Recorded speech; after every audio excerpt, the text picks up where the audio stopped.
I used to hate tryouts. I always felt so desperate and vulnerable during them. I'd get so nervous that all my ability would just fly out the window. But that all changed when I started coaching. Now that I had the perspective of the other side, I was able to use that knowledge and incorporate it into my game when I play. Here's the #1 biggest mistake players make, preventing them from making the team.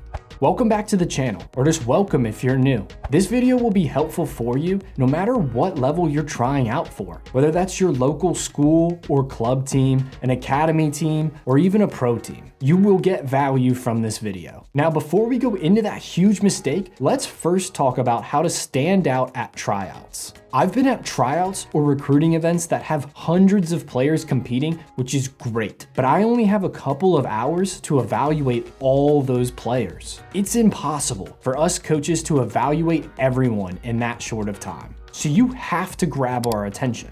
Unfortunately though, about 50% of you will do the opposite of standing out. They hide. They are so nervous that they don't work to get the ball and they stay quiet. But the biggest problem is that they don't even know they're hiding. You might be thinking, but I don't hide, which may be true, but don't blow this off yet. I'm going to give you 9 different ways to stand out at tryouts. But if you're not doing 4 of these things, I hate to say it, but you're forgettable. The first way you can stand out at tryouts is by being unprepared. We'll notice you all right. I mean, it's hard for us not to notice that you're showing up late. But maybe it's not that. Maybe you forgot your cleats or your shin guards. Regardless, make sure that you come to tryouts fully prepared. It's not a deal breaker if you are unprepared, but now you already have strikes against your name that everyone else doesn't have. Another way to be memorable, albeit in a bad way, is by being selfish. Most of the time, these are talented players. But this isn't boxing. We play a team sport with 10 other teammates on the field with us when we play.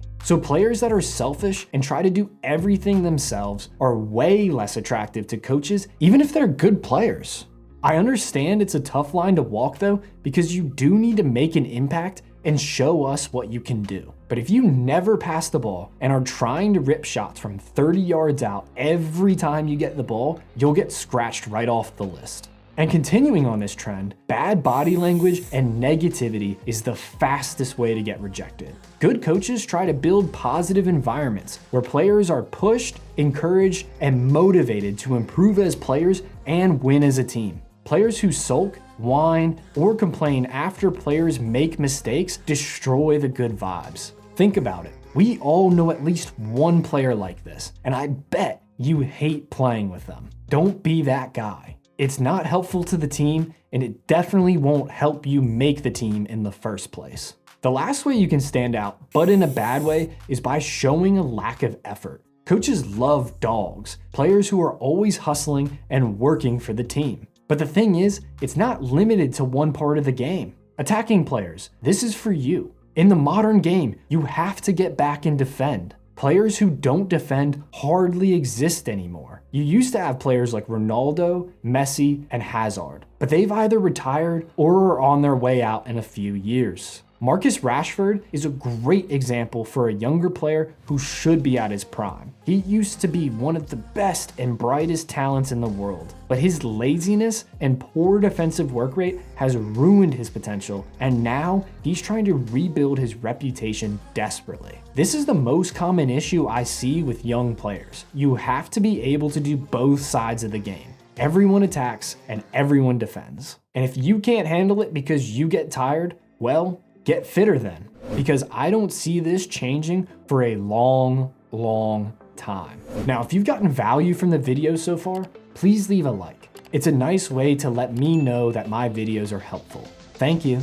Earlier I said that if you aren't checking 4 of the 9 boxes, then you're hiding. And I've already covered 4 of those 9, but hopefully you haven't checked any of those. So in reality, you need to be doing 4 of these next 5 things. And if you do, you have a great chance of making the team. The best way to stand out at tryouts is by communicating. And I know you've all heard it a million times before, but that doesn't change that 95% of players are mute. Not literally, but you don't speak up enough. It doesn't have to be directional, like man on, turn, or right shoulder. It can just be compliments. Great touch. Fantastic ball. Things like this brings energy to the group, and it helps build those positive, encouraging environments that coaches are trying to create with their teams. It shows that you're a team player, the opposite of all those bad things I said earlier, like being selfish and negative. The reason why it's so easy to stand out by communicating is because not many players do it. It might not be cool, or it might feel cringe or like you're a suck up, but that doesn't matter. But what really matters is that you have a way better chance of making the team by increasing the amount of communication you do on the field. Another excellent way you can stand out is by defending hard and playing aggressively. People say all the time that the game has gone soft. And to be fair, they're right. But I do think that's for the better. Player safety is definitely important, but a lot of players are too soft nowadays. Everyone wants to do the pretty stuff, like combination passing play, or little flicks and tricks, or even nutmeg players. But very few want to be physical and aggressive, making it easy for you to stand out if you play with aggression and intensity. Don't be reckless and go all Zidane down on another player, but get stuck in. It's not as glamorous as beating that defender 1v1 and putting the shot top corner, but you're able to do this every time you play. And implementing it into your game will make you a more consistent player when you're playing at practices, games, or at your tryouts. All of these tips are fantastic, but I still haven't talked about what to do with the ball. I highlighted those things because they're intangibles, meaning that they're really difficult to coach into players. And from a coaching perspective, it's way easier for me to help you improve your decision making and your technical abilities as a player, as opposed to those things like your work rate and your attitudes. With all that being said though, what you do with the ball obviously matters too. You need to make the best decisions you possibly can when you're on the ball. And this is where you need to be honest with yourself. Some of you are fantastic 1v1 players and are lethal in the attack. Some of you are creative players, and your best skills are enabling those other players to make those moments happen. So play to the skills in your tool belt. If you're a good dribbler, show me. If you have an incredible passing range, do it. You need to display your strongest attributes as often as you can. For me personally, I'm not a skiller. I'm not Neymar. So I'm not going to try to rainbow flick the defender. I'm going to stick to things that I'm better at and use body feints to create separation from the defender and beat them instead. If you're a center back, don't shoot from 40 out. The chances that shot goes in are so low. There's got to be a better option than giving the ball back to the other team when you hit it into row Z. Attackers, don't try to beat 4 defenders and score a solo goal. Our objective is to be successful and effective. That's the key word.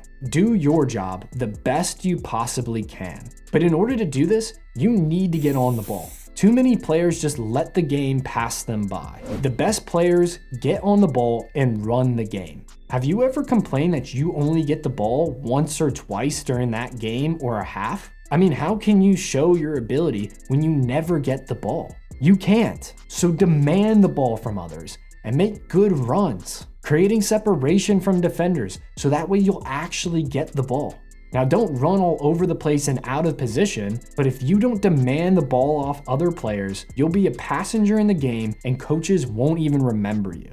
The 9th way to stand out is the easiest. Everyone can do it, and it's so easy to do. Introduce yourself to the coaches at the start of tryouts and then thank them at the end. This is a great way for the coaches to get a name to your face and build some familiarity with you before tryouts even begin. The coaches will already have a positive opinion of you because of your maturity. And it might not seem like it, but that can go a long way. And because of it, they are way more likely to watch you longer during tryouts. It doesn't mean you'll make the team, but it gives you more opportunity to impress them without having to make that magic moment happen. That's always helpful, but you just can't rely on it. So have you checked 4 of the 5 boxes? That's great, you're almost there. But you have to avoid the biggest mistake players make, which ruins their performances at tryouts. And that's a lack of confidence or being nervous. This is the most difficult thing to fix in this video, but it is also the most impactful.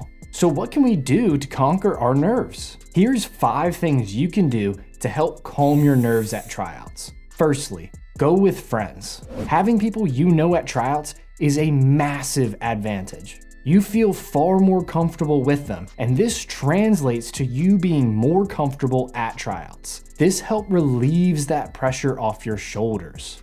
Another thing you can do is get there early. You're already under a lot of pressure with the nature of tryouts. Feeling rushed on top of it will just add more stress and make you feel unprepared. The third thing you want to do is follow a routine. Figure out when you should eat, get ready, arrive, everything in advance, so that tryouts runs as smoothly as possible. Also, you should add things like visualization and meditation into your routine. Do them before tryouts because they are fantastic for allowing yourself to relax, focus, and build belief in yourself. But the best thing you can do to get out of your own head is build confidence in yourself. Unfortunately though, confidence isn't something that is just built up overnight. And building it is easier said than done. If you're struggling with confidence, you need to start working on that now. Watch this video and I'll give you the tips and the tools to do so. Thanks for watching.